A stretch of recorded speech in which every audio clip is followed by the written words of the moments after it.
Taste the Daily. June 19ஆம் தேதி நடைபெறும் நாடாளுமன்ற மாநிலங்களவை உறுப்பினர்கள் பதவிக்கான தேர்தலில் அதிமுக சார்பில் போட்டியிடும் வேட்பாளர்கள் நாளை வேட்புமனு தாக்கல். தமிழ்நாடு சட்டமன்ற பேரவையில் அதிமுக பொதுச் செயலாளர் முன்னிலையில் கழக வழக்கறிஞர் பிரிவு செயலாளர் இன்பதுரை, செங்கல்பட்டு கிழக்கு மாவட்ட செயலாளர் தனபால் ஆகியோர் நண்பகல் 12:45 மணிக்கு தாக்கல் செய்வார்கள் என அதிமுக தலைமை கழகம் அறிவிப்பு.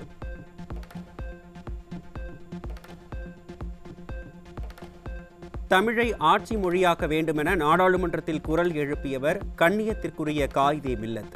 காயிதே மில்லத்தின் 130வது பிறந்த நாளை ஒட்டி அதிமுக பொதுச் செயலாளர் எடப்பாடி கே பழனிசாமி புகழாரம்.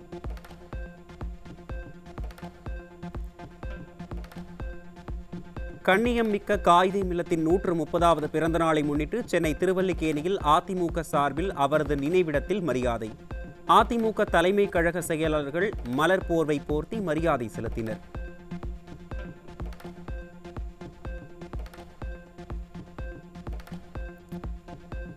ஏழை எளிய மக்களை பாதிக்கும் வகையில் அத்தியாவசிய பொருட்களின் விலையேற்றத்தை கட்டுப்படுத்த தவறிய ஸ்டாலின் அரசை கண்டித்து தென் சென்னை மாவட்ட செயலாளர் MK அசோக் தலைமையில் மாபெரும் கண்டன ஆர்ப்பாட்டம். ஆர்ப்பாட்டத்தில் கழக மகளிரணி செயலாளர் ப. வளர்மதி உள்ளிட்ட கழக நிர்வாகிகள் பங்கேற்பு.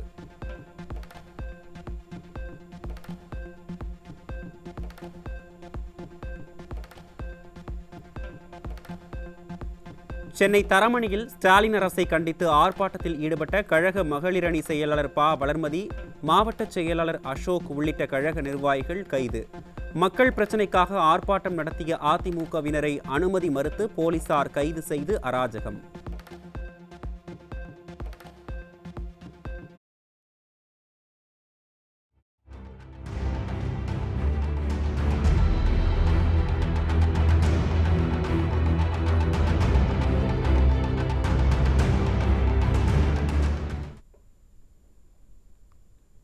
சென்னை தரமணியில் நடைபெற்ற ஆர்ப்பாட்டத்தில் பங்கேற்ற அதிமுக நிர்வாகிகளை கைது செய்த ஸ்டாலின் மாடல் திமுக அரசுக்கு அதிமுக பொதுச் செயலாளர் கடும் கண்டனம். அதிமுக நடத்திய மக்களுக்கான ஒரு போராட்டத்தை அராஜக போக்குடன் எதற்கு ஒடுக்க வேண்டும் என்றும், எதிர்க்கட்சியின் குரலை ஒடுக்கும் ஆணவ அரசின் கொட்டத்தை மக்கள் நிச்சயம் அடக்குவார்கள் என்றும் அறிக்கை. ஈரோடு மாவட்டம் சத்தியமங்கலம் அருகே கறி விருந்து விழாவில் பெண்ணுக்கு பாலியல் தொல்லை கொடுத்த திமுக நிர்வாகி. ஸ்டாலின் ஆட்சியில் திமுக நிர்வாகிகளால் பெண்களுக்கு எதிரான பாலியல் அத்துமீறல்கள் தொடர்ந்து அதிகரித்து வரும் அவலம்.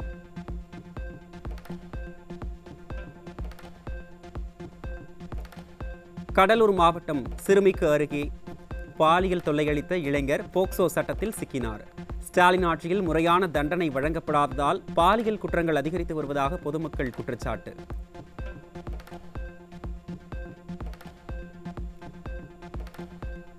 சென்னை ஆதம்பாக்கம் பகுதியில் பணி முடித்து வீடு திரும்பிக் கொண்டிருந்த தூய்மை பணியாளருக்கு பாலியல் தொல்லை கொடுத்த சிறுவன் உட்பட 2 சிக்கினர். நிர்வாக திறனற்ற ஸ்டாலின் ஆட்சியில் பெண் குழந்தைகள் முதல் மூதாட்டிகள் வரை யாருக்கும் பாதுகாப்பில்லாத அவலம்.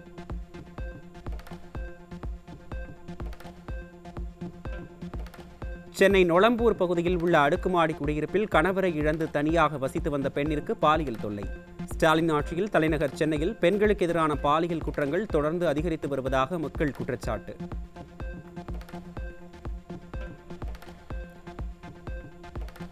கோவையில் நட்சத்திர ஹோட்டலில் வேலை வாங்கி தருவதாக கூறி பெண்ணை ஆபாசமாக வீடியோ பதிவு செய்து மிரட்டிய நபர் சிக்கினார். ஸ்டாலின் ஆட்சியில் சட்டம் ஒழுங்கு சரியில்லாததால் பெண்களுக்கு எதிராக அத்துமீறல்கள் அதிகரித்து வருவதாக பொதுமக்கள் ஆவேசம்.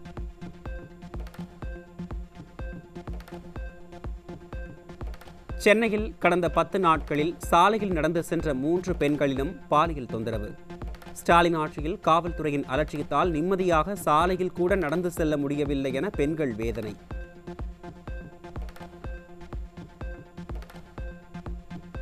திண்டுக்கல் மாவட்டம் வேடசந்தூரில் திருவிழாவிற்கு வந்த சிறுமியை வன்கொடுமை செய்து கொலை மிரட்டல் விடுத்த உறவினர். ஸ்டாலின் ஆட்சியில் தொடர்ந்து பாலியல் அத்துமீறல்கள் அதிகரித்து வருவதாக பொதுமக்கள் வேதனை.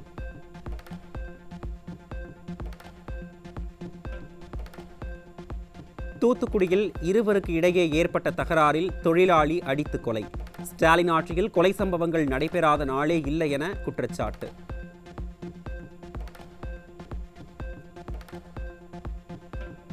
காஞ்சிபுரம் மாவட்டம் ஸ்ரீபெரும்புதூர் அருகே ஆசையாக காதலித்து திருமணம் செய்த இளம்பெண்ணை கொலை செய்துவிட்டு நாடகமாடிய கணவர். ஸ்டாலின் ஆட்சியில் சட்டம் ஒழுங்கு சீர்குலைந்துள்ளதால் கொலை சம்பவங்கள் அதிகரித்து வருவதாக பொதுமக்கள் குற்றச்சாட்டு.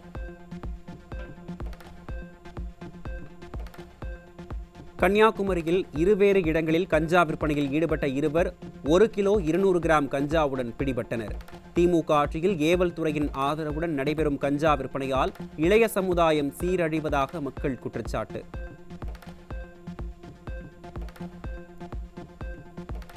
திருப்பூர் மாவட்டம் தெக்கலூர் அருகே ஒடிஷாவில் இருந்து கடத்தி வரப்பட்ட 1 கிலோ 100 கிராம் எடையுள்ள கஞ்சா பறிமுதல். தமிழ்நாட்டை போதைப் பொருள் சந்தையாக மாற்றியதுதான் ஸ்டாலினின் சாதனையா என மக்கள் கேள்வி.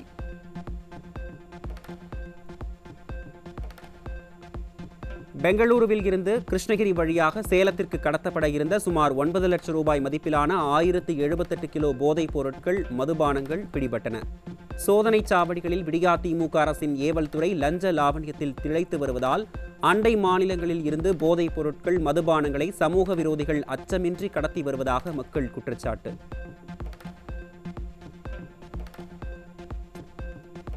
சென்னை பூந்தமல்லியில் இளைஞர்களின் வாழ்வை சீரழிப்பதற்காக விற்பனைக்கு வைக்கப்பட்டிருந்த 7 கிலோ கஞ்சா பிடிபட்டது.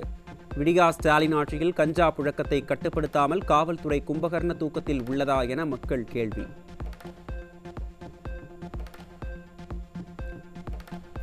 திண்டுக்கல் மாவட்டம் பழனியில் பொதுமக்களை அச்சுறுத்தும் வகையில் பட்டாக்கத்திகளுடன் சுற்றித் திரிந்த இருவர் சிக்கினர். ஸ்டாலின் ஆட்சியில் சட்டம் ஒழுங்கு சீர்குலைந்துள்ளதால் துணிகர சம்பவங்கள் நடைபெறுவதாக மக்கள் அச்சம்.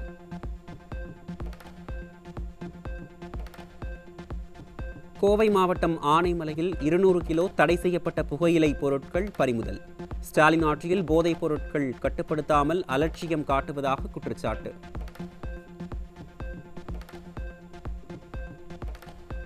செங்கல்பட்டு மாவட்டம் கூடுவாஞ்சேரியில் கஞ்சா விற்ற 4 பேர் சிக்கினர். ஸ்டாலின் ஆட்சியில் கஞ்சா புழக்கத்தை கட்டுப்படுத்தாமல் காவல்துறை கும்பகர்ண தூக்கத்தில் உள்ளதா என மக்கள் கேள்வி.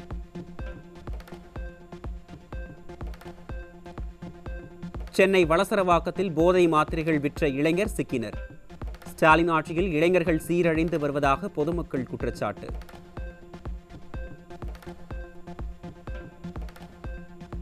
ஈரோடு மாவட்டம் கருங்கல்பாளையம் பகுதியில் போதை மாத்திரைகள் விற்ற இளைஞர் சிக்கினார். திறனற்ற ஸ்டாலின் அரசு இளைஞர்களின் வாழ்க்கையை சீரழித்து வருவதாக பொதுமக்கள் ஆவேசம்.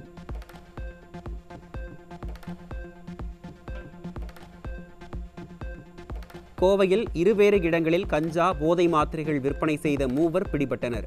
விடியா திமுக ஆட்சியில் தெரு தெருவாக போதைப் பொருள் விற்பனை செய்யும் அளவிற்கு சட்டம் ஒழுங்கு சீர்கெட்டு உள்ளதாக பொதுமக்கள் வேதனை.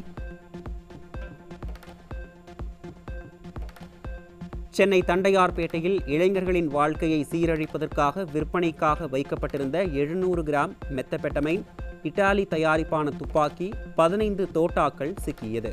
விடியா ஸ்டாலின் ஆட்சியில் சர்வதேச போதை கடத்தல் கும்பலின் தலைநகரமாக தமிழகம் மாறிவிட்டதாகவும் தடை செய்யப்பட்ட வெளிநாட்டு ஆயுதங்களும் எளிதாக கடத்தப்படுவது அச்சமளிப்பதாகவும் பொதுமக்கள் வேதனை.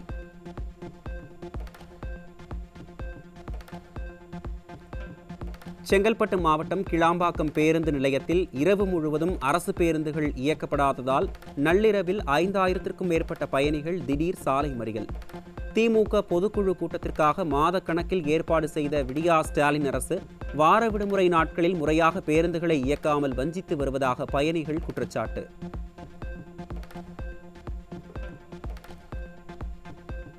கிளாம்பாக்கம் பேருந்து நிலையத்தில் பல்லாயிரக்கணக்கான பயணிகள் காத்திருந்த நிலையில் 1-2 பேருந்துகள் மட்டுமே இயக்கப்பட்டதாக பெண்கள் குற்றச்சாட்டு. முதியவர்கள், குழந்தைகள் உடல்நலம் பாதிக்கப்பட்டதாக புகார் தெரிவித்த நிலையில் காவல்துறையினர் தாக்கியதுடன் சிறையில் அடைத்து விடுவோம் என மிரட்டியதாகவும் இளைஞர்கள் ஆவேசம். எதுக்காக சார் இந்த மாதிரி லேட் ஆகுது? 10 நிமிஷம் சொன்னீங்க. உனக்கு நான் ஒரு நிமிஷமாலாம் சொல்ல முடியாது. 10 நிமிஷம்னா நீ கூட தான் நின்று சொன்னதுக்கு நான் போய் ரோட்ல உட்கார்ந்தேன். என்னை ரோட்ல உட்காரும் போது என்னைய வரையும் தகாத வார்த்தையில பேசி சட்டையை பிடிச்சி இழுக்க ஆரம்பிச்சிட்டாங்க. நான் உன்னை வந்து ரிமாண்ட் பண்ணிடுவேன், நான் உன்னை வந்து ரிமாண்ட் பண்ணிட்டு நான் உன்னை வாழ்க்கை இது பண்ணிடுவேன், லேடிஸே அவங்க தூரம் பேசினாங்க. சென்னை கோயம்பேட்டில் இருந்து சிறுசேரி நோக்கி சென்ற அரசு குளிர்சாதன பேருந்து வேளச்சேரி அருகே கழிவுநீர் கால்வாய் பள்ளத்தில் இறங்கி விபத்தில் சிக்கியதால் பயணிகள் அலறி அடித்து ஓட்டம். விடியா ஸ்டாலின் ஆட்சியில் பேருந்துகள் மட்டுமல்ல, சொகுசு பேருந்துகளும் பயணிகளின் உயிரோடு விளையாடி வருவதாக மக்கள் குற்றச்சாட்டு.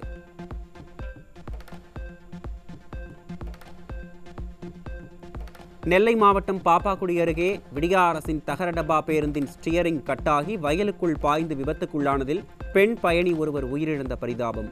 ஓட்டை உடைசல் அரசு பேருந்துகளால் எத்தனை விபத்துகள் நடந்தாலும் பாடம் கற்காத ஸ்டாலின் அரசின் அலட்சியமே பெண் உயிரிழக்க காரணம் என மக்கள் குற்றச்சாட்டு.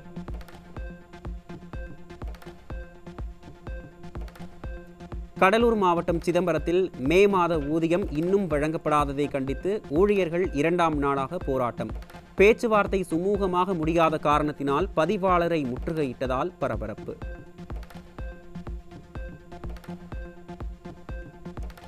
காஞ்சிபுரம் 15வது வார்டு 23வது வார்டுகளில் கழிவுநீர் கலந்த குடிநீரை குடித்ததால் 10க்கும் மேற்பட்டோருக்கு வயிற்றுப்போக்கு. அரசு மருத்துவமனையில் உரிய சிகிச்சை அளிக்கவில்லை என குற்றச்சாட்டு. தூய்மையான குடித்தண்ணீரை கூட மக்களுக்கு வழங்க முடியாத ஸ்டாலின் மாடல் அரசு இருந்து என்ன பயன் என மக்கள் கேள்வி.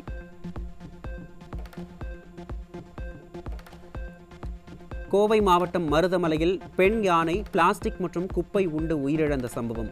பிளாஸ்டிக்கை நாடு முதல் காடு வரை திட்டத்தை விளம்பரப்படுத்தும் விடியா மாடல் அரசு காட்டில் விலங்குகளை பாதுகாக்கும் நடவடிக்கையை உறுதி செய்யாததால் காட்டுச் சுற்றுச்சூழலுக்கும் உயிரினங்களுக்கும் பெரும் ஆபத்து என மக்கள் குற்றச்சாட்டு.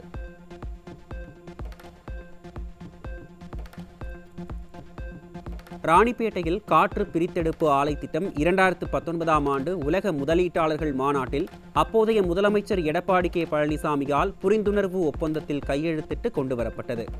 அதிமுக திட்டங்களுக்கு ஸ்டிக்கர் ஒட்டுவதையே வழக்கமாக வைத்துள்ள திமுக அரசு ஸ்டிக்கர் புகழ் ஸ்டாலின் என்பதை மீண்டும் நிரூபித்துள்ளது.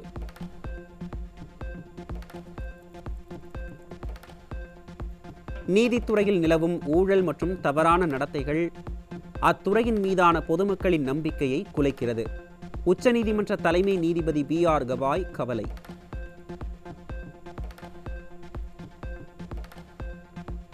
கடந்த 24 மணி நேரத்தில் 864 பேருக்கு கொரோனா தொற்று உறுதி. ஆக்சிஜன், வெண்டிலேட்டர்கள், தனிமைப்படுத்தல் படுக்கைகள் மற்றும் அத்தியாவசிய மருந்துகளை தயார் நிலையில் வைக்க மத்திய அரசு உத்தரவிட்டுள்ள நிலையில் மாநில அரசு நடவடிக்கை எடுக்குமா என மக்கள் கேள்வி.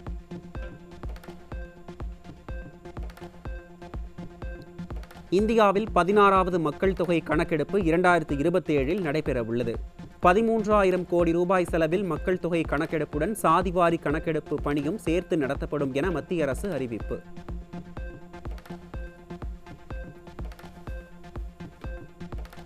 இன்று உலக சுற்றுச்சூழல் தினம் கொண்டாட்டம். மக்கள் மனதில் பசுமை விழிப்புணர்வை உருவாக்கி சுற்றுச்சூழலுக்கு ஏற்பட்டுள்ள பாதிப்புகளை குறைத்து இயற்கை வளங்களை நலமுடன் பாதுகாக்கும் பழக்கங்களை வளர்ப்போம், பயன் பெறுவோம்.